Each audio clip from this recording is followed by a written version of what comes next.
I'm your host, Jordan Crayley. And I'm your other host, Ryan Sullivan. Wait, we're in the round. This is cool. Wait, this is going to be a nightmare to edit, but it's not, with that actually, I can just cut wherever I want to, because I can just go to that one, and then I can go to that one, and then I can go to that one. That's the only part that's going to be difficult right now. Anyway. Should we start over? No. I thought that was fun. Oh, okay. So, I'm Ryan Sullivan. I already introduced myself. I already also introduced myself. And I'm Jordan Crayley. So Jordan, what are we talking about today? So today we are going to be talking about the band shell. Now we're making it. This is okay. I actually really like this format because we can just walk around and talk. This is great. Why are we specifically here right now? So this is Saturday, January 11th that we are recording. You'll see this on Monday. Approximately 2:50 p.m. Yes. In the afternoon. Today, 24 seconds. Today was our Remember Paradise event. It's going to be a dementia awareness event. We're raising money for My Memory Works healing headsets. Thank you to Kelly for reaching out to me and wanting to be a part of the event. Thank you to all of our donors. Thank you to all of our sponsors. And we've heard some ruckus in the airways on Nextdoor. That's an incredible term, and I hope that we use it more and more often. We've heard some ruckus in the airways on Nextdoor about the band shell and its lack of use. So we figured, why not use this opportunity to talk about the band shell? Yeah. Oh, wait, we got a guest that wants to come and say hello. Hi guys, this is my nephew. Do you want to say it? Good. Not that close. There you go, right there. Good morning, Marco Podcast. Thank you. Oh, wait, did you just turn? I have to stop the recording and start it again. So there goes my nephew on his scooter. Okay. Now, welcome back. Ryan, do you want to talk about like why the band shell, who the band shell, what the band shell? Okay, so now I'm getting a call. I can't now I have to make sure that long story short, I remember back, say, I was really young when they first started building Veterans Park. It was years ago. I remember when we were first driving by, and the first time I ever heard anyone complain about Veterans Park in particular was my dad, because when they were first tearing down the buildings that were back there, they were filled with asbestos. So this has had a rough history, this spot. So it's not, I don't know. Veterans Park used to just be a big empty green field, and then this fountain back here, and like this area was it. None of the band shell, that parking wasn't, the park over there wasn't there. It was, yeah. I remember before they did the band shell for like the Christmas events, they would just like bring in one of those bigger stages, right? I really, kind of, yeah. It was, they would bring them in every once in a while, but this wasn't the best place for events. Now they built me. Yeah. Well, no, back in the day, it wasn't the best place for events. I think it's great now. But back when they first built this place, it was very much I don't know. It was the weirdest park ever because it was just a field. And they would have the Veterans Day events here, and that was about it. They would do the Christmas tree lighting too, but it just felt very, for lack of better terms, useless. Mm-hmm. So then it was a few years ago that they started the project. It was I want to say they spent around $4 million on the entire. So what they did was they built these paths around here. Wait, so redoing this whole thing was $4 million? Yes. Insane. Yeah. Which $4 million of whose money? That's a good question. Now, more likely than not, taxpayers. But also, one thing to think about is taxes, income taxes on Marco. Well, taxes for people living on Marco have consecutively been coming down in the past few years. So it's not like the burden on homeowners was all that great, right? And so the thing is, when they built this place, it was a very long time before they had a single event here. Wow. So when they first built the BANDSHELL, a lot of people thought it was an eyesore. I like it. I think it looks great. I think this is an amazing location. I think it has a lot of Fully honest. potential. I would certainly say it is underutilized. But I don't think it was a bad idea necessarily. Now, are they using it to its fullest potential? No. I agree. I think I was here for the first ever like rented out thing that they did, which was the whatchamacallit? It was Faith's wedding. My friend Faith from work. Oh yes, yes. It was last November. They do a wedding here? Yeah. Wow. It was only one they've ever done. Oh, you know, it was great. It was really nice because they had the entire like reception was right there, and then they went out and did pictures out here, and we had over on the like sidewalk in front was where we had all the like buffet style. Yeah. And while we were out taking pictures, a couple of us were taking away all the chairs and replacing it with tables. Like, it is exceptionally gorgeous here at Sunset. Yeah. Oh goodness, it's this is such a nice location. And I don't think they use it enough. I agree. Do you have that next door post? I believe that I do, yeah. yes. Because that would be really cool. Walk behind. Thanks. But yeah. Let me find it real quick. Go ahead. We'll take a quick break. Okay. Do you want me to read it? Maybe you read the one part and I'll read the other part. Okay. What was the... I just pulled up the screenshot I sent you. Okay. So, okay, so it says, this is from a post on Nextdoor. Funny, I think the BANDSHELL was a big waste of money. How many times a year is it used? Anyone? Oh yeah, it's used when the seasonal people are here, not year-round residents. And don't forget, we need more trees for shade. Just saying. Okay, before you read that comment. Yes. That's an amazing point. Yeah. These trees, though, they should get much bigger. Yes. I'm just saying, because I have one of those trees in my backyard, and it's massive. I do believe a lot of plants here are very young. Yeah. You know? I really think that it should be, there needs to be a lot more going on here. Yeah, so I think maybe, I don't know whose jurisdiction that is. I don't know if that's a beautification committee thing. Or I don't know if that is a Parks Department thing. Yeah. But yeah, shade, definitely. I will say one thing about having an event here, since I've just jumped through all the hoops and hurdles and stuff like that, since they are very particular on what you can and can't have on the grass, I think it'd be nice if they had like a couple tents that you could rent from them that like were exactly what they wanted. So yeah. Yeah, so that way... So you actually have experience, because I mean you put on this whole event here today. Yes, thank you. What are the requirements for something like this?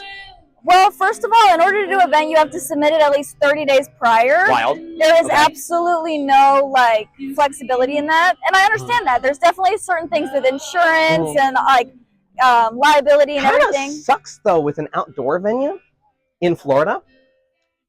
Yeah, I mean, it did rain on us this morning, but luckily we could still have the event. Yeah, I know. And like, that's not something you know 30 days in advance. I know a lot of people plan stuff 6 months in advance as well. And I mean, sometimes you just got to take what you're given. But there's certain things about where you are on certain parts of the park, so you can't like make too big of sized holes in the grass. You got to be careful driving on the grass, all that kind of stuff. Okay. And it is definitely all to make sure that the park stays beautiful. I mean, I would hate to walk around and step in a hole that somebody dug from an event. Right.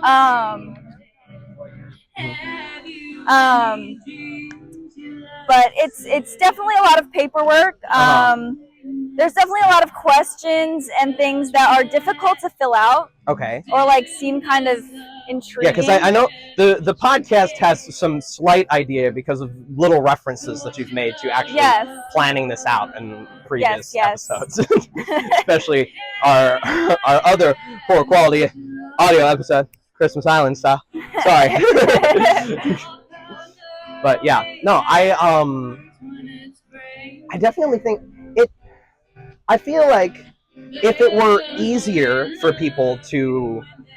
Now, I don't mind a money pit if there's utility to it, obviously. Because, I mean, we started this podcast.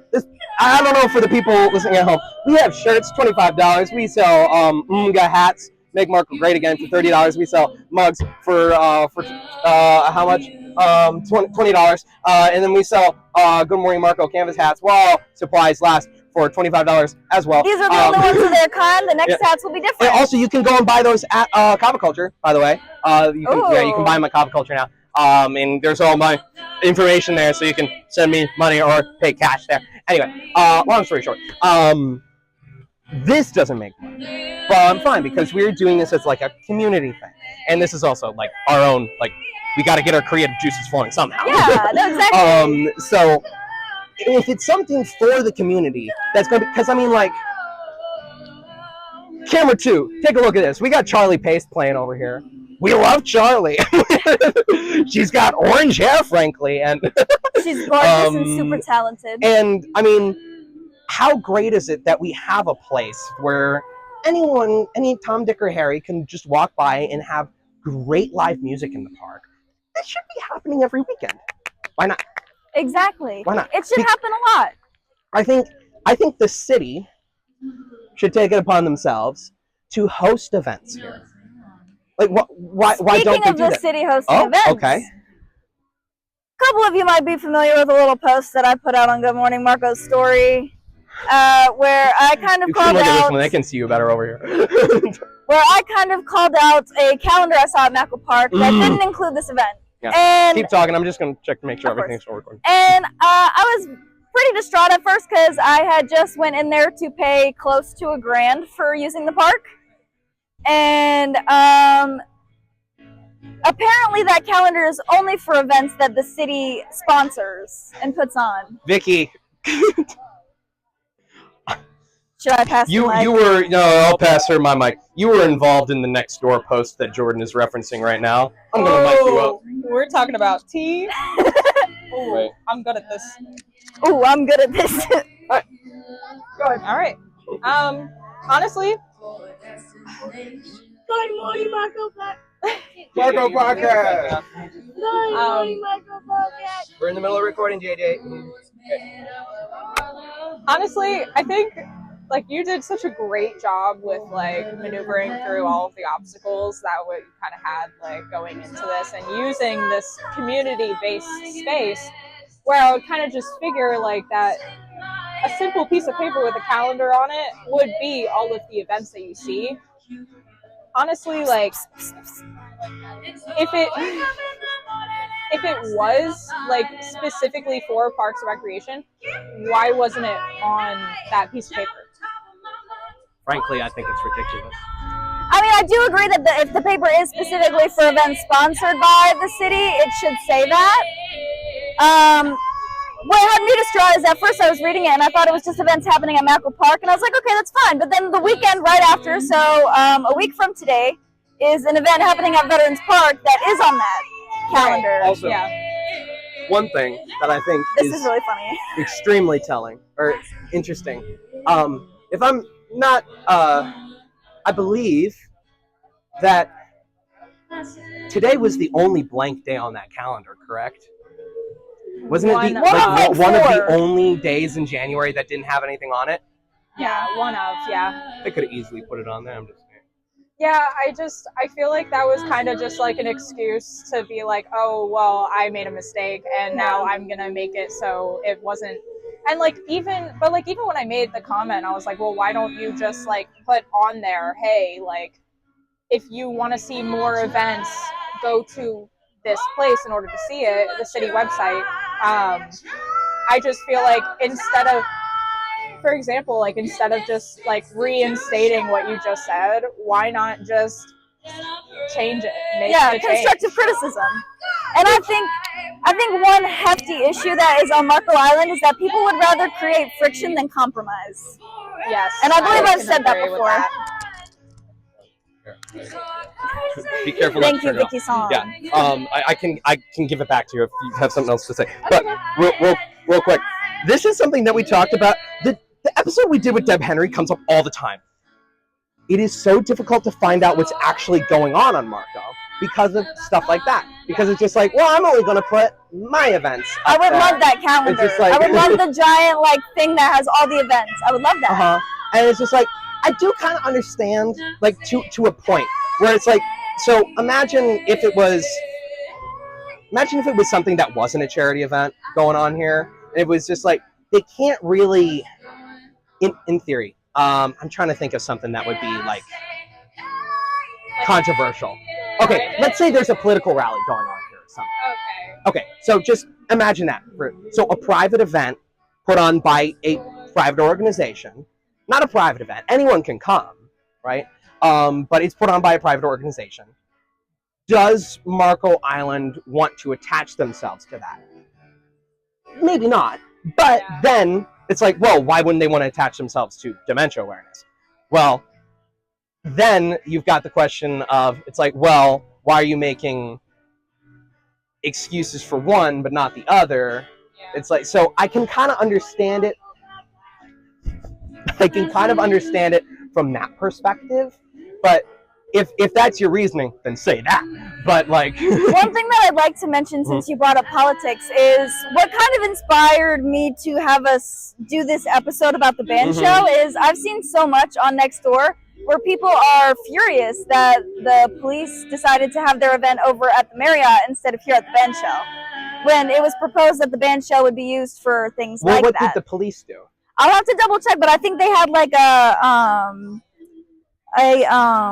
believe it was an anniversary of them. Is either Wasn't it an anniversary of them being on the island? Something like that. I'll find it real quick if you guys want to continue. Okay. Yeah. Well. Okay, but no, it'll just. Tell me. Pause. I think. I don't know.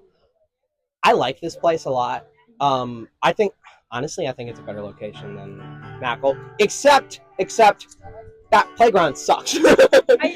I feel like Mackle's more like family oriented, and then here is more community based. I think it's a great event hold space.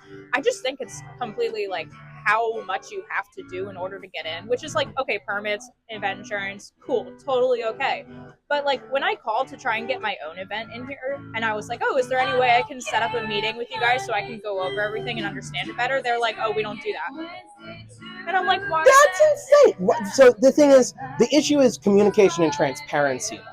It's people not it's I don't want to accuse anybody of anything, but it's almost like no one has the common decency to just be like, it's just like, well, this is our practices, this is standard protocol, and just like, okay, well, if that's protocol, I think your protocol is dumb, and maybe we should change it. I'm sorry, go ahead. One thing I would like to say about is like, as far as events is, I think anyone involved in the paperwork and process of an event should not undermine the person doing the event, instead help them. Yes.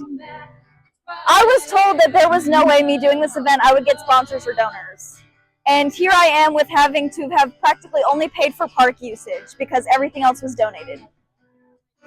Which is amazing because our community knows how to come together in situations like this where it's like, hey, like, let's like address like serious problems that our community like might have to deal with on a daily basis. And I think, and I really honestly just, hold on, I had a brain fart. You're all good. You're all good. And I think that this place should be just not easily accessible to use, but like easier communication, easier connection. I honestly just think that one thing I will say, kind of off topic, not really, like, is it's like when I was like looking for all the permits, like for on the city website, it's like impossible to find. Like if you just click on the city of Marco and you go like into like everything, there is like an A through Z list of all types of permits you gotta find. And it's like, oh, well, this is a specific permit. And I go and I look for that specific name of that permit, and it's not there. And then all of a sudden you fill out one permit, but the top of that one says, oh, you have to fill out this other thing before you can fill out that permit. Well, Wait, be careful. Yeah, I know. I yeah, no, the doing power that. button's right there. Let you read through some of that. So part of that is just red tape. It's a thing that happens when anyone gets a modicum of power in any local government, or organization, what have you. Of It's just like, well, I have control. I need to make things difficult for people, which so personally, I've got a lot. We talked a little bit about this on we talked a little bit about this on the live show, which yeah, next door is crazy. We talked a little bit about this on the live show about how permitting is just difficult across the board. Even the episode with Rich Blana, when he was saying it's like you probably even need to have a permit to be recording this episode outside right now. Do you have the exact amount of parking spaces that you need to be able to have 2 microphones out here? Because there's just so many. The land development code for Marco was borrowed from Collier County, which things don't translate directly from Collier County as a whole down to Marco Island. Yeah. It's a much I was gonna say, smaller... do we want to like switch over for a second, or Huh? do you want to switch over to? Oh, it doesn't matter. Oh, okay. It doesn't matter. Okay. But like, I don't know. It's... I don't know. As far as permitting and stuff like that, one thing that I had to do for the event is get event insurance, liability insurance, that kind of stuff. And on the permits and stuff, it says exactly what prices for which things. Like, you have to have this amount of money for like liability, this amount for X, Y, and Z. And it was really hard for me to. I'm not a homeowner.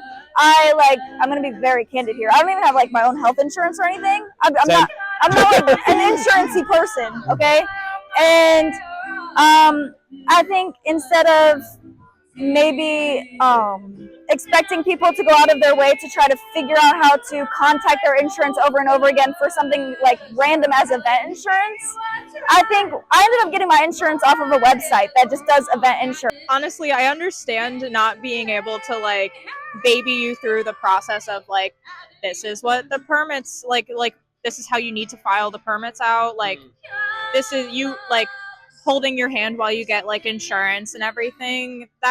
It's more just like, hey, why not keep an open door for communication and at least sit down and have a meeting with me so you can show me everything so I know exactly what I'm doing. Not only does it make it easier on me, but it also makes it so I don't have to call you 24/7. Right. So, I have to say, I like the fact that they literally just were like, oh, we don't do that. We don't help. We're not helpful. We don't like you. Die. See, like I know that's not specifically what they said, of course, but exaggerated for content purposes. One thing I will say is that while doing this, I've talked to so many other companies or people that were interested in doing events, right, didn't know where to start, right, and after I had talked to them a little bit about the process and they had tried themselves, they felt very discouraged about even attempting. See, that's why there's never any events here, because they make it really difficult for... I'm going to walk away. Okay. Bye, Vicky. Thank you so much for joining us. Vicky, you want your drinks? Hi, Rains. So, we are recording, by the way. We are recording an episode right now, by the way. Rob, 1 second. We're recording. Yeah. Oh, no, that's pointed at us. That's pointed that way. So you want like a final wrap on? Yeah, because I got to go to work. Yeah. So, you had read the Nextdoor post before we started using my phone. Yes. Any comments, final digests, recaps? Really, it's just like, I don't necessarily... Was it a waste of money?